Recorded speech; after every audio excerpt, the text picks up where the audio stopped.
Hey Paisanos, welcome to another Castle DIY. In this video, I'm going to be walking you through how to make my latest sewing pattern on Etsy, the Midgame and Endgame Crescent bags. There are two versions included with this pattern. The Midgame is a symmetrical bag, and the Endgame is asymmetrical. It's taller on one end, and since the name Endgame, Midgame, sticking with that video game theme. Despite their size differences, they both hold about the same volume. They feature one large main zipper compartment, a zipper pocket that can either be put on the exterior or in the lining, and the lining has a slip pocket as well. These strap anchors attach directly to the bag on the side gusset here. It's a fun little detail, and it's a good place to use a decorative Chicago screw or rivet if you have one. You can use webbing to carry this crossbody, and there's two different options for a shoulder strap. You can also, if you put swivel hooks on these strap anchors, turn it into a cute handbag, no strap needed. You see, it also comes in two different sizes as well, a small and a large. The large is about 12 by 10 or 12 by 11, and the small is 9 by 7 or 9 by 8. There's also one additional little bonus size, a bag charm size. You can make a little 3.5-inch bag charm with a functional zipper to have a baby bag on your large bag. This is a good pattern for both vinyl and cotton woven. There's a quilted option for the exterior. It's a good place to use all those fun cotton woven prints you have that you don't typically get to use in bag making. Today I'm going to be making this black and blue endgame. The sewing instructions for both the mid-game and the end-game are identical, but the end-game being asymmetrical has a few pieces that are mirror images and have to have the right ends lined up, so I figured I'd show you that. But if you can follow along with this tutorial, it's the same exact steps for the mid-game as well. Without further ado, let's get started. Let's talk fabric choices. This is another one of my patterns where the paper pattern pieces just say cut to exterior, cut to lining. It doesn't specify what kind of fabric you should use. And this is because you can use whatever fabric you like so long as you interface it correctly. But I do have a few strong recommendations. For the exterior, I like a light to mid-weight vinyl or a cotton woven quilting cotton with one layer of fleece interfacing. And I sew little 1-inch squares, triangles, diamonds, whatever you like. It gives it kind of a cute Vera Bradley look and is a little more sturdy. Other options you could use would be cotton canvas with 1 or 2 layers of Shapeflex 101. You could optionally quilt that as well. A heavier waterproof canvas, again optionally quilted. For your vinyl, it depends what kind of vinyl you're using. This is a faux leather I got at Hobby Lobby. It was very soft and flexible. It wouldn't stand up on its own. So I added 1 layer of Anti-Soft and Stable, a sew-in foam, to the body of this bag to give it a little more structure. So pick a fabric you like and interface it to be as sturdy or as slouchy as you like. I kind of prefer my bags a little more structured. So I've got a good amount of interfacing in all of these. For your lining, I would go a little bit lighter weight, 1 layer of cotton woven with 1 layer of Shapeflex 101, or 1 layer of cotton canvas with no interfacing. If you've got polyester woven, that's a good option. You could probably get away with a lighter weight water resistant or waterproof canvas, but again, don't go too heavy. One of my favorites I've been using recently is Ripstop nylon, specifically Ripstop nylon polyurethane. This has a very nylon feeling right side and a kind of plastic coating on the wrong side, so it's very water resistant. It doesn't show wear or stains very well. It's been a very nice fabric. I've been using it a lot recently. For your piping, anything is fair game. The piping does not get in these top thick seams, so you can go as heavy or as light as you want. You can match the body of the bag, or you can go for a contrast. Like this bag, it's got the quilting cotton for the exterior, but a really heavyweight bubble vinyl for the piping, and it works. It looks really cute. For your strap anchors and your strap, I would pick something that does not fray very easily, because even though we fold all these corners in so that the raw ends are hidden, these little points, you can still kind of see where that fold was. So if you are using a cotton woven for this, definitely put some fray check or glue here to hold it in place. But I do recommend a light to midweight vinyl or something that won't fray as easily for these little points on the straps and handles. You could also use 1-inch webbing if you like an easier way. You don't have to sew those little points.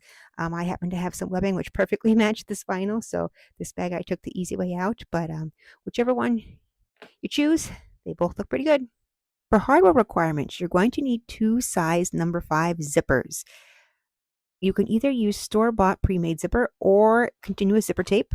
I am using continuous zipper tape and am making a size large, so I need 15-inch and 12 inches of tape, which I'll cut. To go with this, you'll also need 2 or 3 size number 5 zipper pulls. You can use 1 or 2 zipper pulls on the main compartment of your bag, and then you'll need a second or third to go with the zipper pocket on the back or inside the lining. I'm going to use 1 zipper for the main compartment today, and then I'll have my second zipper for the back zipper pocket. You'll need 2 1-inch D-rings. You will need 2 1-inch swivel hooks. You will optionally need 1-inch slide adjuster if you want to make your strap adjustable. And then you'll need anywhere from 6 to 10-ish Chicago screws, rivets, whatever have you. I like 6mm. This depends on how many snaps you're going to put on your anchors and your straps. The markings on the paper pattern pieces show 10 total, but you can change just depending on what kind of screws you have. If they're bigger or decorative, you might need to change it up a little. The nice thing about this pattern is that it has very few cut pieces. We'll start with cut piece A, our front back. We need 2 of our exterior, and I'm making an endgame, which is asymmetrical, so these are mirror images of one another. We'll need 2 of our lining. I'm using Ripstop polyurethane for my lining today, which, as I mentioned, has a nylon-y feeling right side and a plastic coating on the wrong side. This difference doesn't show up on the camera really at all, so I put stickers on the wrong side of all of my lining pieces. Wherever you see a sticker, you know it's wrong side up. We next need our gusset, cut piece B. This on the large sizes is 2 pieces. This is done so you can have a center seam, which you can line up with a marked center point on the front back to help you line up that long piece on that long curve. For the mid-game, this is 1 piece that you cut twice, but for the end game, this is 2 separate pieces, a tall end and a short end. The tall end will line up with the tall curve of the bag. The short will line up with the short curve of the bag, and this will put your center seam right at the bottom of the bag where it sits on a table, centered kind of further in and not centered on the whole curve itself. So a short and a tall of our exterior, a short and a tall of our lining. Cut piece C is our zipper pocket. I am making an endgame. So again, these are mirror images of one another. Cut piece E is our bottom interfacing. This is just one small rectangle of heavyweight interfacing. And cut piece F is our strap and strap anchors. This piece has several markings on how to cut it. You need 2 cut at that first dash line to make your 2 anchors for the sides of the bag. Don't forget that that little notch there also gets cut.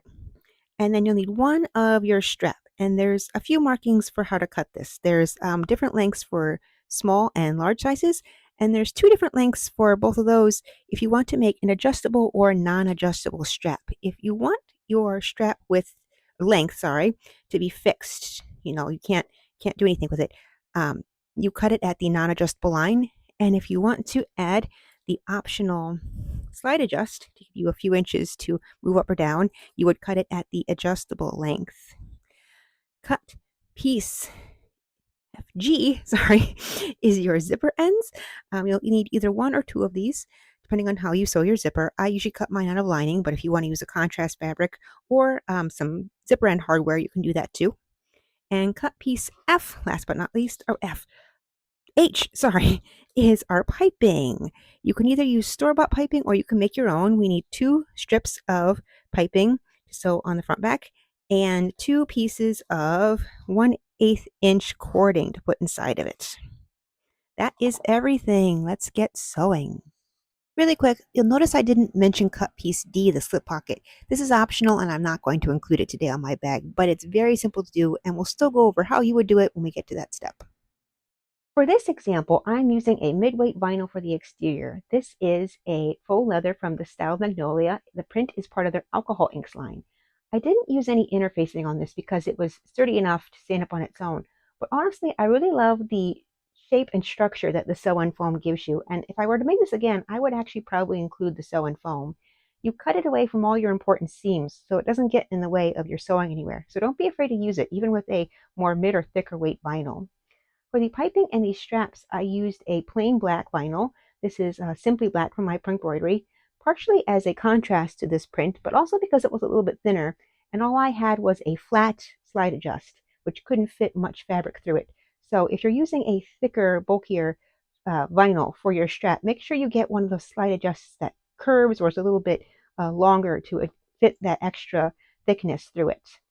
For my lining, I have a polyurethane ripstop, which does not need any interfacing. I chose the option with one zipper pull. I put my zipper pocket on the exterior, and all of my hardware are Chicago screws. The first thing we need to do is prep a few pieces, our zipper pocket, our slip pocket, and our piping. We'll start with the zipper pocket. Take your paper pattern pieces for both the front, back, and the zipper pocket and cut out the long rectangular zipper box on both. We want the zipper pocket piece to go right sides together with the front back. You can put your zipper pocket on either the lining or the exterior. Today I'm going to do it on the exterior. For a mid-game, it doesn't really matter which side you put this pocket on, but in endgame being asymmetrical, these will be different. So you need to think about how you carry your bag and which side you want your zipper to be on. I like to carry shoulder bags on my right shoulder because I'm right-handed. I like to carry the endgame specifically with that tall end facing back. So this means this side will be the one facing my body on the right side, and this side will be the side facing out if I'm holding it on the right. I want my zipper pocket to be on the back facing me. So I'm going to put it on the back side and leave the front side blank. Take your paper pattern piece for the zipper pocket, put it on the fabric you cut out, and use a marking pen to draw that box on the wrong side of your fabric. Then we'll use the paper pattern piece for the front back. We'll line that up, and you will line the box you drew on your zipper pocket in the box you cut out of that front back piece and help you line up where the zipper pocket should go on that front back. This piece is a little bit too far away from the edges to clip, and it's vinyl, so I can't pin it. So I've put a few pieces of Scotch tape to hold it in place. When you got it all good and centered, sew just along the straight lines on both the top and the bottom. Skip the short ends. Don't forget to backstitch at the top. Stop and start to lock in those threads.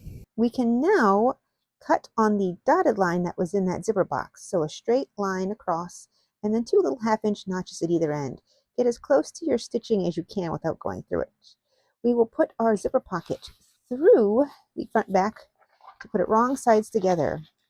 I'm using a pretty thick vinyl today with a very thin ripstop lining, so this is going to fight me a little bit. Specifically, this long end is not going to want to stay up, so I'm going to use a small piece of Scotch tape to keep it in place because I can't really clip or pin it. And then just get all your edges all nice and neat. And if you'd like, you can use a few more pieces of tape elsewhere. And press it down as best you can. If you can iron this, you're using the cotton woven, go ahead and do so. Grab your shorter zipper, the one for the zipper pocket. I said in the instructions that this is a 12-inch zipper for the size large, but actually if you're using continuous zipper tape, cut this to be 11 inches long. If you've bought a store-bought 12-inch zipper, cut off the 2 excess ends where there's no teeth to make it 11 inches. We will then put a piece of double-sided tape on both sides, long ends of the zipper, and we will stick it in this window. Don't forget to put your pull on first before you do this.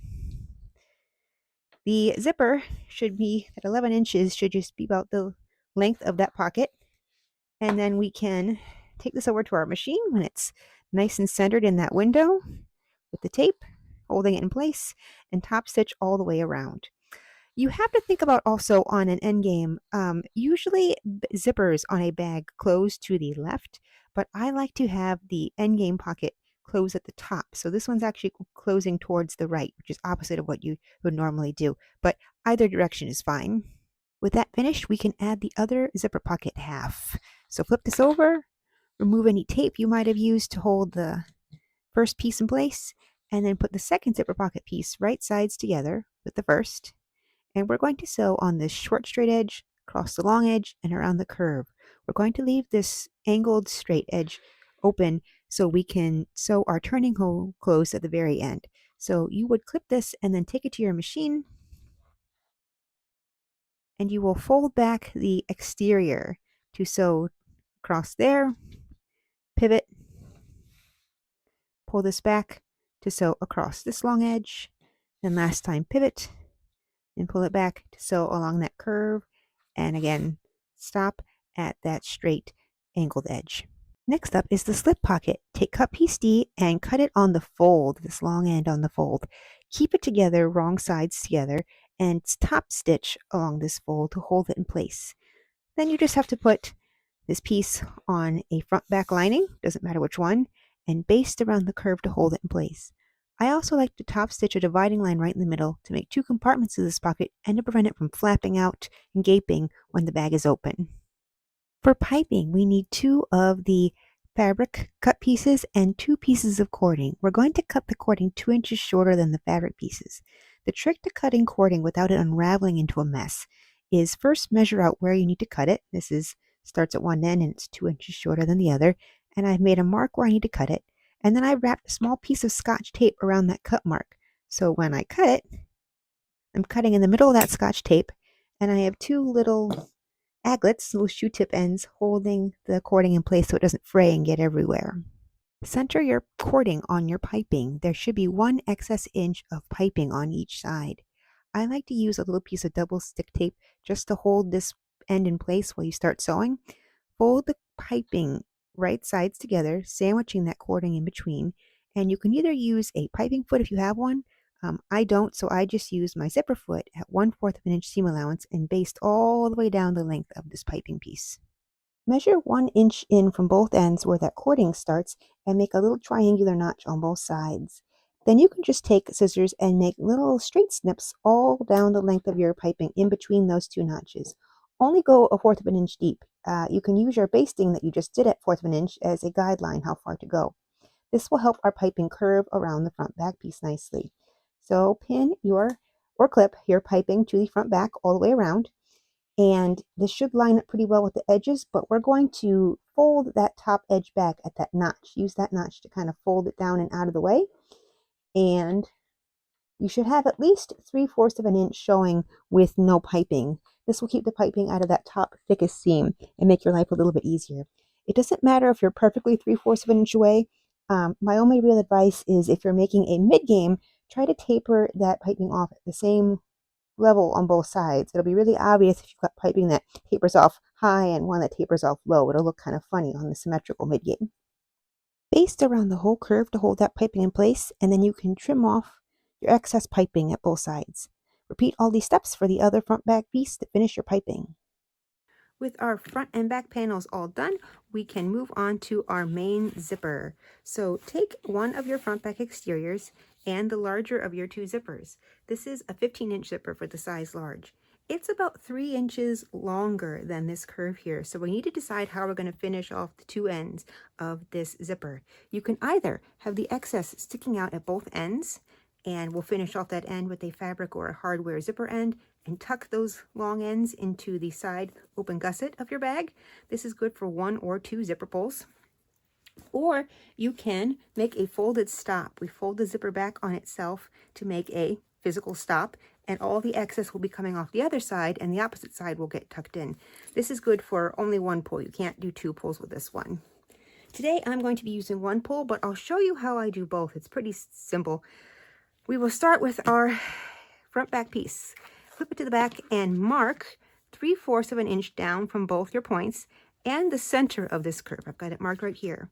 Then if we were going to do a zipper with no stops, the one that the excess gets tucked in on both ends, we will find the center point of this zipper, mark it with a pen or otherwise.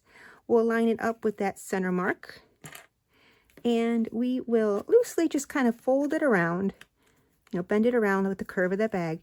And we'll also mark that 3/4 inch mark on the zipper, on the wrong side of the zipper tape specifically. So I do that for both sides. We'll mark. If you are making a version with a stop, we first have to make that stop. So we'll open up one end of the zipper. We will fold back that zipper tape 90 degrees. And you can make a few stitches right here just to tack this down, hold it in place, use a matching thread, and repeat that for the opposite end. And then we would, kind of fold it in like a little pleat. And when you're done, you can trim off the excess zipper hanging over these sides here. For a version with a stop, we're not going to center the zipper on the whole curve. We're actually going to start the zipper. Let me clip this so it stays for now because I haven't sewn it yet. There we go. Try to get those two sides even as you can. We're not going to center it because we don't want this excess stop going off the edge. So instead, we're going to put this stop half an inch down, not quite 3/4, half an inch down, and do the same exact thing. Line it up, loosely pin or clip it all the way around to get the 3/4 mark on the opposite side of that zipper tape. There's going to be a lot more excess on this side than there was when it was evenly divided. Then we're going to snip our zipper tape. I know a lot of people don't like to cut into your zipper tape because it makes it a little weaker, it's easier to fray, but I'm going to actually draw a line 1/4 of an inch down on the wrong side of my tape and just cut little triangle snips, or you could use some pinking shears in between either the two marks you made on the back or between the stop and the mark you made. Don't get too close to that mark or the stop. What we're going to end up doing is pulling this zipper out of the way so it doesn't get sewn in that top little bit. And if you've got a snip right next to it, there's a good chance you'll pull that snip out and it won't be sewn in, and you'll have a very easily frayable part of your zipper. So don't get too close, but snip little triangles all the way down the zipper tape between those two marks. We'll just do one side for now. We're going to be kind of manhandling the zipper to get it in place, and we don't want that other end to get frayed before we need to actually sew it on. If you are one of those people that really hate cutting into your zipper tape, you don't have to. You can either try and iron this a little bit into a curve or just kind of ease it as best you can and avoid puckers. I think this is a pretty steep curve, so I really think cutting these little notches helps you curve it around without getting any waviness. So we will take our zipper and we will clip it right sides, teeth down, to the right side of your front back exterior. If you're making the version with no stops, you can again just center this and have the excess coming off both ends. But I am making a stop, so I again am going to start half an inch down from this side. And you have to think on an end game too, which side you want your zipper to stop at. Again, a mid game is symmetrical. It doesn't matter which side you put it on. But like I said, I like to carry the end game with the tall side facing back. So this is going to be facing forward at the front of me. I want my zipper pull to be at the front when it's closed so I can reach it easily from the front. I don't have to wrap my hand around my back to get the zipper on. So I like to put the zipper pull on the short side of the bag. So I've got that here on the short end of this end game. And we'll clip this around. I'm not going to do it perfectly. I'll fix it off camera a little bit. But when we get to the end here, we are going to stop at that 3/4 of an inch mark down, which is right about there. And we're going to pull the zipper away from the front back. Then we're going to baste all along this curve, making sure not to catch that zipper in that 3/4 at the end there, and making sure this one stops about half an inch away. If you're doing the kind with no stop, you just have the same thing but both sides. The excess will be sticking out on both ends, and you'll pull it away 3/4 of an inch from both ends. I am not usually one who likes to baste things, but I really recommend basting on this step because this zipper, once you have it curled around correctly, is really going to want to curl and be a pain in the next step when we're trying to sew on our lining. So it makes it a lot easier if your zipper tape is really secured in place before you attempt the next step. Really quick, I lied a little bit. I said it doesn't matter which side you put your zipper pull on a mid game because it's the same on both the front and the back. This is not true if you've made an intentional front and back to your mid game. I like to carry my shoulder bags on my right side, and this is the front with the decorative magnet, so I would want a single zipper pull to close on this side. This one has two, so it doesn't really matter, but it's something to think about if you're only using one pull, which side you carry your bag on, put that pull on the front. Grab one of your front back lining pieces. On an end game, we want the one that the right side will be facing the right side of the exterior. So wrong side up, right here.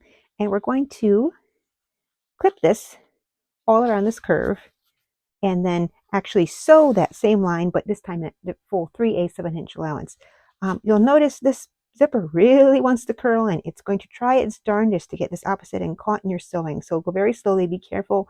You can't see it with the lining on top, but you can kind of feel, make sure that zipper doesn't get caught in your sewing. You'll also notice I don't have a zipper pull on yet. This is so I don't have to worry about stopping and starting to move that zipper head around. So if you're using continuous zipper tape, I recommend waiting to put the pull on until after we've got both sides of this zipper sewn, and then you can just slide it on at the opposite end when you're done. Sew this line all the way from one end of the curve to the other. Don't forget to pull your zipper tape out of the way for 3/4 of an inch, either on one or both sides, depending on how you did your zipper. And then we can flip the lining around, put it wrong sides with the exterior together, and pull the zipper away. And then we're going to top stitch along this curve. I like to start and stop my top stitching 3/8 of an inch away from both ends. This keeps it out of the final seam we sew around the gusset, and so it'll be easier to poke out those corners a little nice and neat. It won't get kind of tucked in like this one did. So start and stop 3/8 of an inch away from both ends during your top stitching, and don't forget to back stitch to lock those threads in place. Once in my life, I've actually done my top stitching really well while on camera. It looks good on both sides. I didn't catch my zipper anywhere, so we're good to go with the other half. Take your remaining front back exterior piece, and we're just going to repeat these same steps all over again to finish the opposite end of the zipper. So put the zipper teeth side down, right sides together with the other exterior. I have a stop, so this is going to start 1/2 an inch down, and check that your 3/4 of an inch mark should match with a 3/4 of an inch mark on the other side. This should be pretty even, but just confirm before you start cutting your little snips. Again, make sure you don't go deeper than 1/4 of an inch. And then we can baste this in place to hold, making sure to keep that excess end out of the way. And then we'll take our last front back lining piece. We'll put it right side down to sandwich the zipper. Stitch all the way around the curve, and then we'll flip that around and top stitch around that curve. Again, starting and stopping 3/8 of an inch from the end. With both sides finished, you can now add your 1 or 2 zipper pulls to that main zipper. I've got the version with the stop, so it only has the 1 pull. Now we need to decide what we're going to do with these raw ends of the zipper. If you've come off both sides, you'll have about 1.5 inches of tape excess on each side. If you made the version with the stop, you'll have about 3 inches of tape on this side, only one end to finish. If you find this tail is a little bit long, you can trim it down. It gets tucked in so you won't really see it, but that's up to you. The 2 options you have for finishing this tape are, you could either use some hardware, these little zipper caps you can buy that sandwich over and screw on. I'm really bad at getting that screw tightened up. I always lose them, they fall off. So if you've got any tips on how to install these ones, leave me a comment. I would really like to know how to use these. I'm going to use fabric today. We're going to make a little pocket to sandwich around that raw edge. So take your zipper end piece, and we'll put it right sides together, and we'll stitch down both sides at 3/8 of an inch allowance. We will trim off the corners by the fold, and then you can trim off some of your seam allowance if you want, just to make this a little easier to now flip right sides out. And we'll get this all nice and pressed flat, right side out, like so. This is a small piece, so use a chopstick or a pointy object to help get those corners out. Last, we will fold in these raw edges about 1/2 an inch on all sides to make a little pocket.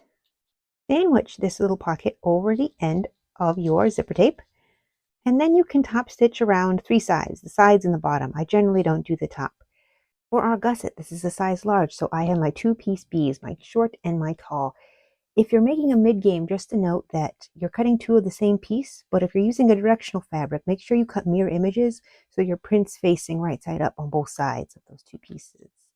So we'll take our 2 pieces, we'll put them right side together, exterior and lining, and then you can sew down that short straight edge. Then you can press that seam open and top stitch down both sides. Before you top stitch on the exterior, and press that seam back just by hand a little. Put your cut piece E, I think it is, the heavy bottom weight interfacing, and we'll center this on the wrong side of our gusset. And then when you top stitch down, you'll not only finish that seam, but you'll also attach the bottom interfacing as well. This is technically an optional piece. I think this vinyl is thick enough it doesn't really need it, but I usually like to include it because it makes the bag just sit up a little nicer. It's not going to roll to one side or the other when it's got this at the bottom. Now finally we can attach our gusset to our front and back. Take your paper pattern piece and mark the center point on the wrong side of all of your front back pieces. Remember, on an endgame, this is not the center of the curve. It's down at the bottom of the bag where it'll sit on the ground. So I've got that marked with a small marking pen, and then you'll just line up that center seam of the gusset you just sewed with that mark. Remember, on an end game, the short end is going to go towards the shorter side of the curve, and the tall end is going to go to the larger side of the curve. We'll line up those 2 points. Don't catch your lining, you just want the exteriors together, right sides together. You may need to cut a few snips in your gusset, just straight little lines, less than 1/4 of an inch, to help this curve around the front back. But it depends on the fabric you're using. Most of my cotton woven bags, the ones that are interfaced with fleece, did not need any snips. And that brown Midgame I made is also a very soft vinyl. I actually didn't need to snip any on that either. This one's a little heavier. I might need to do it to get the rest of the way around this curve, but your ends should line up pretty nicely with the ends of the front back piece. If for some reason you have excess on one side, leave it for now, and when we're done sewing both halves of the front back on, you can trim it off. Once you have this all clipped on nice and neat, you can sew all the way around at 3/8 of an inch allowance. When you have this sewn all the way around, take a peek inside and make sure that your piping looks nice all the way around, that there's not any pinches or excess sticking out anywhere. Also, make sure you didn't accidentally catch any of your other layers. I just totally sewed a whole section of my lining to my exterior and had to seam rip it and redo it. So as you're going around this curve, make sure nothing else gets folded up and back in between those 2 layers. Now we can finish the other side of the gusset. So we will take our other front back and we'll flip it up and over to this side and do the same exact thing. We'll pin this long curve to the gusset. Again, lining up the center marked point with the center seam of the gusset. And then you can sew, same as before, all the way around this curve and optionally pink. When you sew the second side, be careful not to catch your zipper pocket. I often like to fold and clip it out of the way to make sure I don't accidentally catch it. Now we're going to do the same exact thing, but for our lining pieces. We will take our lining gusset and clip it to our lining front back and sew around. We're going to start with the side that's opposite the zipper pocket to start, either on your exterior or your lining, wherever your pocket is, because we're going to leave a hole in this side to turn our bag right side out at the end, and then we're going to reach through the hole we left in our zipper pocket to pull out the lining and sew that turning hole closed. This is easier to do when the holes are close to one another. You're not trying to reach way into that bag to pull out the lining to get at your turning hole. So we'll start with our other side. It doesn't have the zipper.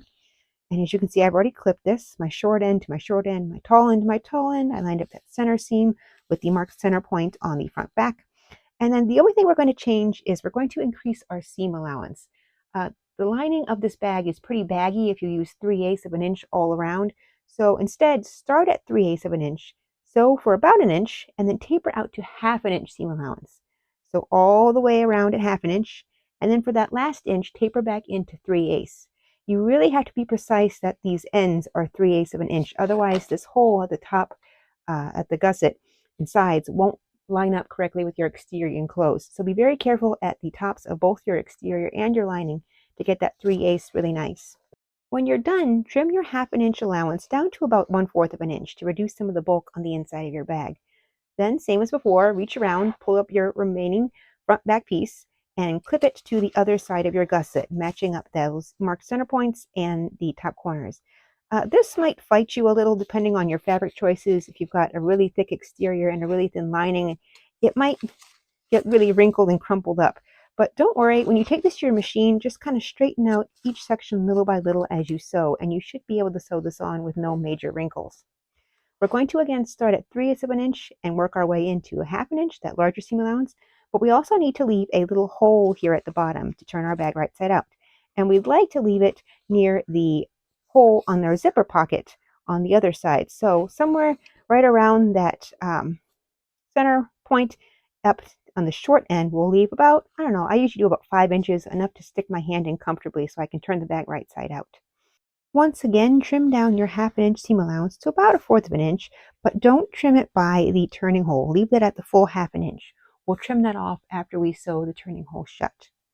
The last thing we need to do is close up these top open ends, but we need to put our strap anchor in there first. It gets sewn in the seam, so let's make those really quick. take your 2 strap anchor pieces. This is the strap cut at that first dashed line, and as I mentioned earlier, don't forget that little notch at the top is also a cut mark. You will flip this to the wrong side up, and you will first, using as much or as little double-sided tape as you need to hold things in place, will fold the ends of these little rectangles at top in to make 2 triangles, both sides, like so.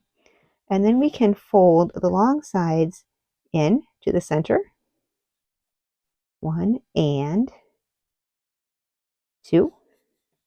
And then we'll fold this whole thing in half one more time to make a nice long rectangle with a little point at top. Take this to your machine and top stitch around the side, the point, and the other side. There's no need to top stitch around the raw edge at the bottom. The finished strap anchor has 2 edges, a single fold edge and a double fold edge. When you put your anchors into the bag at this hole at the gusset, make sure you're putting both straps in facing the same direction, that double side or single-sided fold faces the same way. It looks a little more professional if you do this. So we'll slip one of our 2 strap anchors into the hole by the gusset, and we will center it on the exterior gusset piece. And then I really like to sew either a 1/8 inch basting or use some double-sided tape here to hold this anchor really firmly in place. In the next step, we're going to be sewing our lining and our exterior together at this hole. And depending on your fabric, this might be a kind of tough seam to sew. So we want to make sure our anchor stays centered on the exterior and doesn't get pushed off to one side or the other and looks uneven and ugly when you're done. On the opposite side, we will tuck in our excess zipper tape. You would do this on both sides if you've got excess sticking on both sides. Tuck that down and in away from this seam so it won't get caught in the next step. And then put your anchor in, again facing the same direction, and either baste or tape to hold it in place. I have taped my anchors in place, so I'm ready to close this top hole. What we have left here is a little section of the front, the gusset, and a little section of the back. And that's the same for the lining as well. The front, gusset, back. We're going to press the lining into the gusset right sides together, and these should all line up pretty well if you got your seam allowances pretty accurate. If for some reason these don't match up, you can always adjust the seam allowance on your lining a little bit, take it in or out as you need to make these lengths match. So we'll push in one side, and that seam there pretty closely matches that corner seam on the exterior. We'll go across. I did a pretty good job on this side too. And then that last side, we will poke in as well. So this leaves us with a U shape, which we are going to sew around at 3/8 of an inch allowance. This is the most difficult seam of the bag, especially if you're using bulky fabric. So take it slow and don't be afraid to pull it out of your machine to kind of rearrange your layers and get it back under and start and stop again. If you need to do it more than one go, that's perfectly fine. When you're done and it looks okay, sew a second line across just the strap anchor at 1/4 of an inch allowance to help doubly reinforce that anchor. All of the weight of your bag's going to be pulling right at this seam, so that second line, it helps ensure that you don't accidentally rip out your anchor if you're using a lighter weight fabric for that anchor. I typically sew this U seam in 3 steps. I'll start with my bag front side down on the bed, and then I will sew this short piece of the front with the seam allowances pressed away. I'll sew right up into that seam and back stitch a little and take it off my machine. Then I will open up the seam allowances, flop the bag over to lay on its gusset, and then I can show that long straight edge, again all the way to the seam at the corner with the seam allowances pressed away, and then last open, take it off the machine again, and then open those seams, flop it to lay on the back side, and then shove everything out of the way, and with that seam open, sew that last little straight edge. So in 1, 2, 3 steps is the easiest way I've found to do it. When you're happy with your corners and you're sure there's no holes, you can now flip your bag right side out. We did it! We made our bag! Now that it's right side out, we can optionally top stitch across that U shape we just sewed. This is a very hard seam. I don't like to do it more than I have to. I generally don't top stitch this. I find it doesn't really make too much of a difference. Last thing we need to do is finish off our turning hole and our zipper pocket and the strap anchors, but we'll start with the zipper pocket to finish that turning hole. Open up your zipper pocket and reach in through the hole at the bottom to pull out your lining.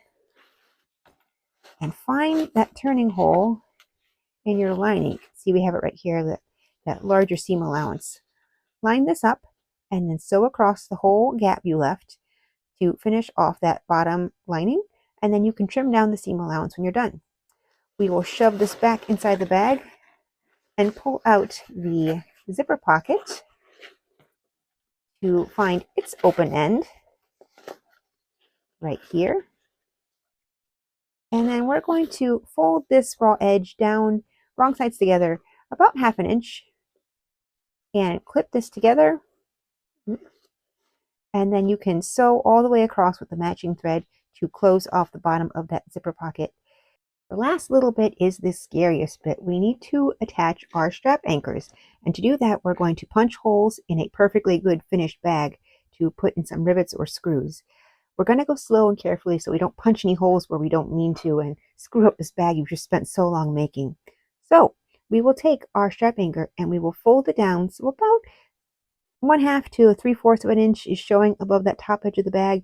I usually shoot for the middle ground there and go for 5/8. And then we will mark where we want to put our rivets or Chicago screws. I'm just following the paper pattern pieces 3 marked suggested spots, but if you've got bigger or smaller screws or want to do a different pattern, not just 3 in a line, you can change it up however you like. I've got the 3 from the paper pattern piece marked, and we'll check that they're lined up correctly. So we want this top mark to go just below where the seam allowance ends on your gusset. We don't want to have to punch through and try to screw a screw or put a rivet in that really bulky seam allowance. So we'll line this up that top hole is right above there, and that might change your how much is folded above. So yeah, this is still about 5/8. I'm still pretty good. The bottom screw, this bottom marking, will go 1/2 inch up from the point. So if you were measuring from the center of the Chicago screw to that point, that's 1/2 inch. So that mark will go 1/2 inch up from the point. And then the third final spot will go just in the middle of those 2 first marked spots, just evenly spaced across. When you're happy with the placement of those, punch the holes in just the anchors. Do not punch the bag yet. We have our 3 holes punched, so we can now fold this back down so that that top hole is just below that seam allowance again. And we will draw with a marking pen 3 dots through those holes on the exterior gusset of the bag, straight down. We're not going to punch all 3 of these at once. We're going to do them one at a time to make sure they line up nicely. We also need to make sure the lining lines up nicely. The lining isn't attached to the gusset anywhere along that curve, so it can slide around. You might think you're punching these straight, but on the lining, they're really, really crooked. So my trick to help line this up is to take a pin, just a regular sewing pin, and we'll push it through that first marked spot all the way to the back, and then open your zipper, flip it around, make sure it's centered on that lining gusset as well. It's not great. I'll maybe move that lining over just a little, keep it in the same spot on the exterior, but move it to the lining, and that looks better. So we will also take our marking pen and make a mark here. Then we can use those 2 marks to line up the front and back, and we'll punch that hole to get our top hole done. I'm going to do this off camera. I do not trust myself to punch in this bag while I'm filming. So see you in a second. Lo and behold, I did not screw up this hole. So what we're going to do next is take 1/2 of a Chicago screw or rivet. So you can see here, I've got the cap of my Chicago screw through just that top hole, and we'll line it up like we're going to install it to that hole punched through the bag and through the lining, so you can see the back of it out there. And we're going to check the marked spots for our remaining 2 holes to make sure that we didn't punch this slightly off and those 2 marks are slightly different now. So again, poke your marking pen through, check, check, and yes, these are pretty much the same spot. Don't worry if you have to make another mark. This anchor is going to cover any of your pen, so there's no need to erase it when you're done. When you're sure that that second spot is now correct, or still correct rather, with that first hole you punched, we'll do that same pin trick again to mark the lining as well, just to make sure we're not punching our lining at a crazy angle. So yeah, once again, it's a little bit off. I will adjust it just a little bit on the lining, and then you can mark it with your marking pen. And again, with both those marks lined up, we will punch our second hole off camera. Our second hole looks good as well, so we'll do again that same trick. We'll put another cap of our Chicago screw through that second hole. We'll line up that second hole like we're going to install it, but not actually screw it in, until you can see that back of there. And then check again that that third hole has the same marking. It hasn't shifted any, and I can see my pen through there, so that is good. So we will, last time, take our pin and give it a push through to, geez Louise, to make sure our lining is straight as well, and then we can punch our final hole. Oh, that's really crooked. Let's scooch that over quite a bit. Why it's worthwhile checking the back as well, that your lining doesn't get bunched up or crooked. There we go. We'll mark that and we'll punch it. I have my 3 holes all punched and I'm good to go. If you're making a version with cotton woven and fleece interfacing, I would definitely put some fray check or some fabric glue around these holes to prevent your cotton woven fabric from fraying, especially if you had to punch through one of your quilting lines. You don't want your quilting to start unraveling from that point. Get it pretty good and well glued up and then let it dry fully before you install your screws or rivets. Before we can install our screws or rivets, though, we have to add our D-ring or swivel hook. You can add either here. For the mid-game, I like to put swivel hooks on the bag itself because then you can clip them together and turn it into a cute little handbag. You can absolutely do this on an endgame as well. I just think it looks a little cuter on a mid-game than it does an endgame. But I did actually just the other day get a Facebook ad for one of the major brand designers, had a crescent shaped kind of baguette bag that was asymmetrical and had swivel hooks meant to clip like that as a handbag. So if you think that's fashionable, go ahead and do it. I'm going to put D-rings on this bag. Whatever you put on the bag, you'll have to do the opposite on this strap. So I'm putting 2 D-rings on this bag and we'll have 2 swivel hooks on my strap. If you are using swivel hooks, you use D-rings on this strap. You could do 1 and 1 D-ring, 1 swivel hook. But if you're planning on using this as a handbag, I definitely recommend using both swivel hooks on the bag. A swivel hook is longer than a D-ring and it gives you a little more length to your handle to hold on to.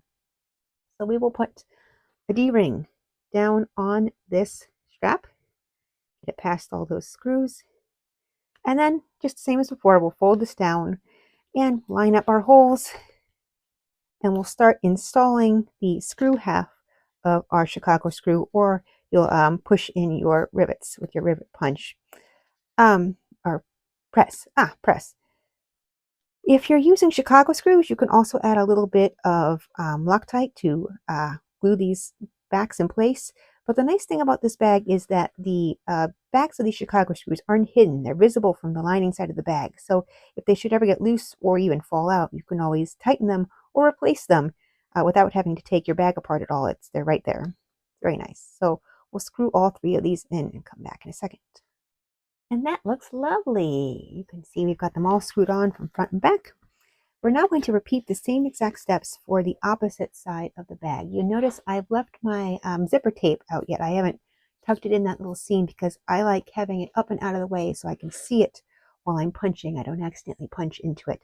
And same thing, we're going to fold this down, make our 3 marks, punch those 3 marks, then mark the 3 marks on the exterior gusset and one by one punch them and use that little pin trick to make sure we've got them all straight and nice and neat. Finally, we can make our strap. I am making the size large adjustable strap. So this is about 28 inches long. And we're going to start this the exact same way we did the strap anchors. We are going to put it to the wrong side. We're going to fold in the sides of those 2 little triangles, whoops, to make points. Same as before. So top points. And then we'll fold in the long sides to the center. And using double-sided tape where you need for this. And then fold it in half one more time to make a 1-inch wide rectangle with points at either side. Then we can take this over to our machine and top stitch all the way around. We can finish the strap with our D-rings or swivel hooks. Remember, this is the opposite of what you used on your bag. I had D-rings on my bag, so I'm going to use swivel hooks for the strap. And I am making mine adjustable today, so I've already got this little 1-inch slide adjust threaded on the end here. For both versions, however, you're going to start by punching the first 2 holes of those 3 marked holes on the pattern piece into both ends of your strap. For the adjustable version, you'll thread one end through the center or over the center bar of your slide adjuster and have about 2 inches from point to fold overlapping. You can then use a marking pen to draw your next 2 punch marks. We'll punch these out, and then we can use either Ripped or Chicago screws to attach this strap to itself. When those are attached, we will thread one of our 2 swivel hooks or D-rings on the opposite end of the strap, and then thread that strap back through the slide adjust, up and down, making sure that, pretty thick, bite me a little, making sure that your swivel hook got caught in that loop you just made. Then all we need to do to finish the opposite end is to thread the remaining end through your last swivel hook, and again fold this over so about 2 inches from point to fold, and we'll mark our last 2 holes and punch them and install our last 2 screws. If you're not using the slide adjust to make this adjustable, you would just do this step for both. Just punch those 2 holes, thread a D-ring or swivel hook through the ends, and just straight up put both ends on like this one is. Very simple. And we have done it. Clip your strap to the anchors and you are ready to take your new bag out into the world. I hope this tutorial helped you, and if you do make a bag, send me a picture on Facebook or Instagram. I always love seeing what people make with my makes. Until next time, see you in another Castle DIY.